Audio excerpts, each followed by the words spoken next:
Le doy la bienvenida a Martín Rodil, presidente de Venezuelan American Leadership Council y CEO de Inter-American Solutions. Él nos acompaña desde los estudios de CNN en Washington. Martín, buenas noches, gusto saludarte. Fernando, un gusto en saludarte a ti y muchas gracias por la invitación a tu programa. Al contrario, gracias a ti por aceptar esta entrevista, sobre todo en un tema tan y tan candente. Martín, primero entender cuando se habla de sanciones, ¿por dónde es que podemos pensar que vendrían sanciones? Porque es cierto que puede haber sanciones de tipo comercial, puede haber sanciones a personas, a individuos como tal. ¿Por dónde crees tú que vengan las cosas, Martín? Definitivamente yo creo que la administración, con la información que manejamos aquí ahora mismo en Washington, tiene planteado iniciar las sanciones de carácter individual. Ahí hay unas personas que son claves que el gobierno de Estados Unidos, a través de años de investigaciones que han conducido los distintos organismos policiales y fiscalías en Estados Unidos, ha podido recaudar información suficiente. ¿Quiénes son los actores principales de estas actividades criminales que son parte del gobierno de Venezuela? Y yo creo que por ahí precisamente van a comenzar cosas que ya se ha hecho en el pasado, pero que ahorita se harían a personas claves dentro del régimen del presidente Maduro. Interesante que me lo destaques de esta manera, porque estoy entendiendo que estaríamos hablando de figuras de alto nivel. Y cuando dices actividades criminales, quiero entender alguna, o no entender, pero supongo una posible vinculación con temas de narcotráfico. Correctamente, no solamente con temas de narcotráfico, también temas de corrupción, porque hay una... yo creo que hoy en la testificación que hizo el secretario general de la OEA, el embajador Almagro, fue muy importante el haber señalado que Venezuela... El gobierno de Venezuela no es una dictadura clásica, como ha ocurrido en algunos otros países de América Latina en el pasado o de otras naciones del mundo. En Venezuela lo que estamos enfrente es una dictadura criminal, una organización criminal que, entre otras cosas, es una dictadura, pero es una mafia.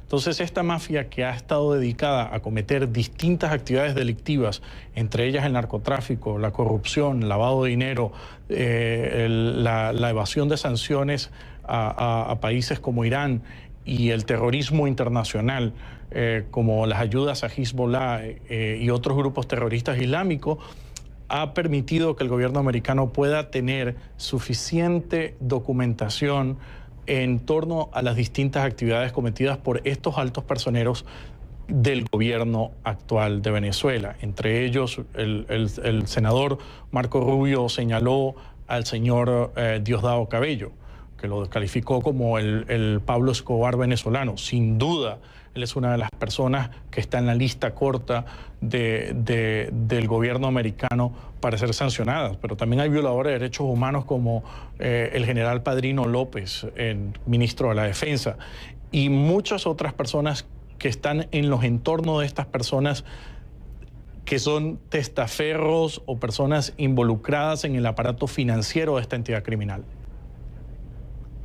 Interesante, vamos a plantear de nueva cuenta lo que me estás diciendo. Es decir, Marco Rubio habla sobre Diosdado Cabello, el primer vicepresidente del Partido Socialista Unido de Venezuela, y lo compara, ¿no?, con Pablo Escobar.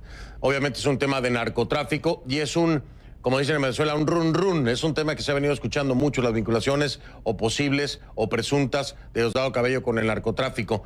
De acuerdo a la información que manejas en este momento, Diosdado Cabello estaría en ese punto y sería un objetivo de sanción por temas de narcotráfico. Ese sería uno de los primeros, por decirlo así, que se encuentra en la lista corta.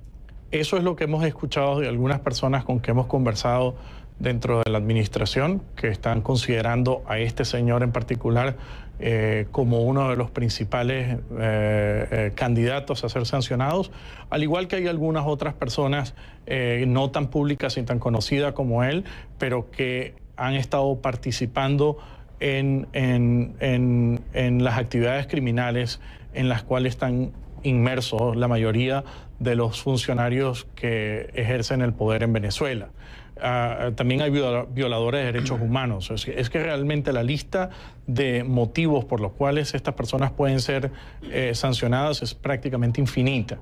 de la cantidad de actividades que cualquier otro país del mundo consideraría criminales o perniciosas y negativas.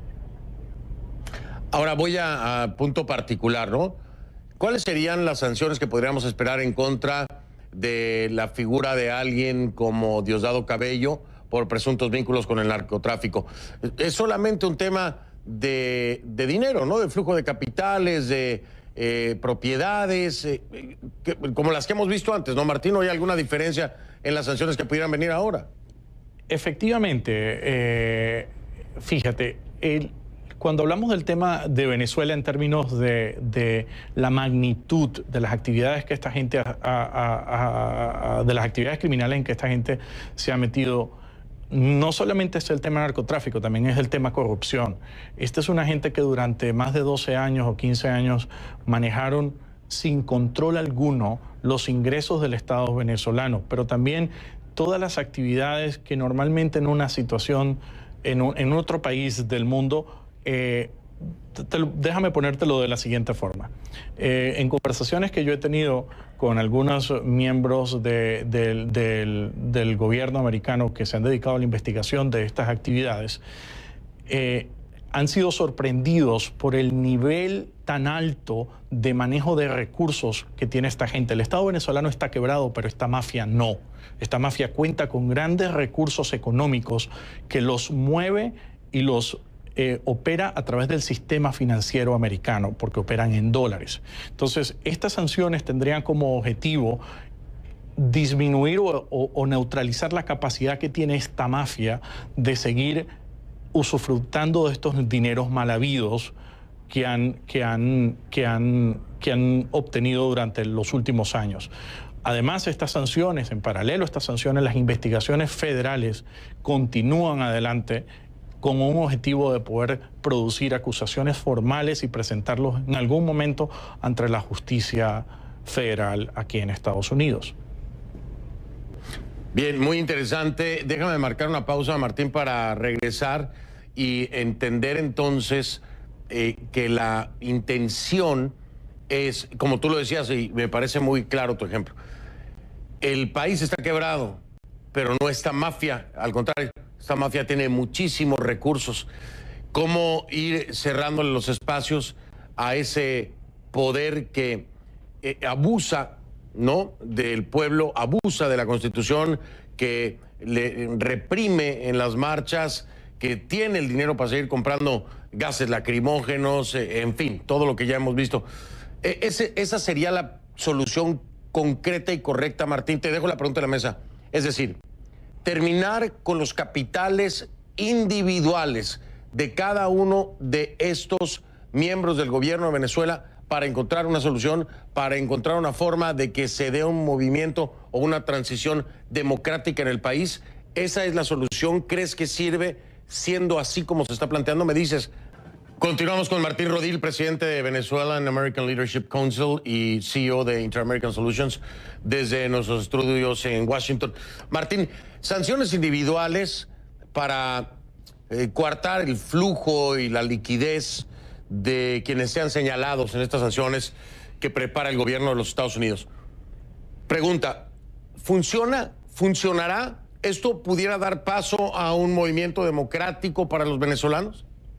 Yo creo que sí funcionará, y la razón por la cual creo que va a funcionar es por el hecho de que en el momento que se empieza a atacar a la entidad criminal por el lugar que más le duele, que es el control del dinero mal habido que han obtenido durante todos estos años que han gobernado Venezuela o desgobernado Venezuela, va a permitir que se vayan debilitando. La pregunta que tú me hacías antes de ir a la pausa, yo te diría lo siguiente: la ventaja que tenemos en este momento por parte de la administración del presidente Trump es que entiende perfectamente la composición y la estructura de esta mafia criminal.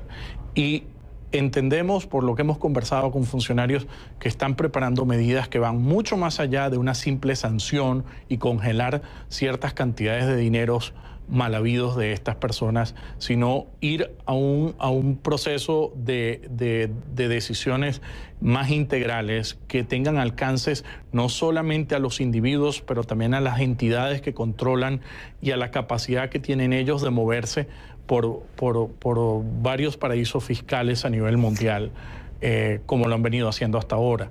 Adicionalmente, a empresas como PDVSA, entendemos que la administración Trump está viendo la posibilidad de declarar esta empresa como una entidad criminal, porque lamentablemente, lo digo con pesar por ser venezolano, que una empresa como lo que era PDVSA la hayan convertido en lo que hoy la han convertido. Una empresa que sirve para lavar dinero, para evadir sanciones contra un gobierno terrorista como el de Irán, para el uso de un montón de actividades totalmente ajenas a lo que esta empresa fue originalmente creada. Ahora, cuando me dices este tema de PDVSA, entramos en el terreno del crudo, en donde Estados Unidos aún pues tiene negociaciones comerciales con el tema del petróleo con Venezuela. Al declarar PDVSA como una entidad criminal, ¿Estados Unidos dejaría de tener negociaciones en estos términos? Es decir, ¿dejaría de comprarle crudo a Venezuela? No te podría decir exactamente cuál sería el alcance y en qué términos va a ser tomada esa medida, pero la Casa Blanca lo ha dejado saber a los distintos periodistas que han estado en contacto recientemente con la Casa Blanca, que están estudiando cuál es el esquema mejor y más apropiado para empezar a establecer este tipo de acciones en contra de esta empresa que ha tomado ventaja de la presencia que tiene en Estados Unidos a través de Citgo, que es una subsidiaria de PDVSA, y la presencia en el sistema financiero americano para conducir estas actividades. Estoy seguro que personas en el gobierno de Estados Unidos, en el Departamento de Energía y en el Departamento de Estado están en este momento viendo las distintas, haciendo las distintas consideraciones necesarias para tomar estas medidas en el corto plazo, si fuese necesario, como lo ha dicho la Casa Blanca. Porque estamos hablando de alrededor de unos 30 millones de dólares diarios aproximadamente en este tema del petróleo. Ahora, digo, pensemos en si esto afectaría más a los venezolanos. Es decir, el tema económico, tú lo decías muy bien, Martín. Una cosa es el dinero de la cúpula que gobierna Venezuela, es decir, de los integrantes de este llamado gobierno venezolano, y otra cosa es la economía venezolana. Aquí la pregunta es si sanciones como el tema del petróleo en realidad afectan a estos grupos que, desde el planteamiento que me haces, se benefician de temas como el narcotráfico, y que la economía como tal realmente no les impacta como le impacta al venezolano de a pie. Esto es un tema muy difícil de manejar y que debe hacerse con mucho cuidado, ¿no? Absolutamente, Fernando, pero también te diría lo siguiente. Si algo ha quedado claro, y esto ha quedado claro por las distintas personas que han venido a cooperar en Estados Unidos y a explicar el alcance del desastre que ha creado este gobierno para los venezolanos, es que la mayoría de los ingresos de PDVSA no están siendo usados para el beneficio de la población. Están siendo usados para el usufructo, la corrupción, la industria de corrupción, como hoy el secretario general de la OEA lo declaró. Venezuela es el país más corrupto del hemisferio. Y cuidado, y no del mundo, cosa que no es fácil decir cuando hay otros países en el mundo con un historial gigante de corrupción. Entonces, cuando hablamos de sanciones a PDVSA, lo primero que deberíamos tratar de entender es cuánto de esos recursos que entran hoy en día a PDVSA por la venta del petróleo efectivamente está llegando a la población, a la gente, para la compra de comida, de alimentos, de medicinas, para solucionar los problemas básicos de la población.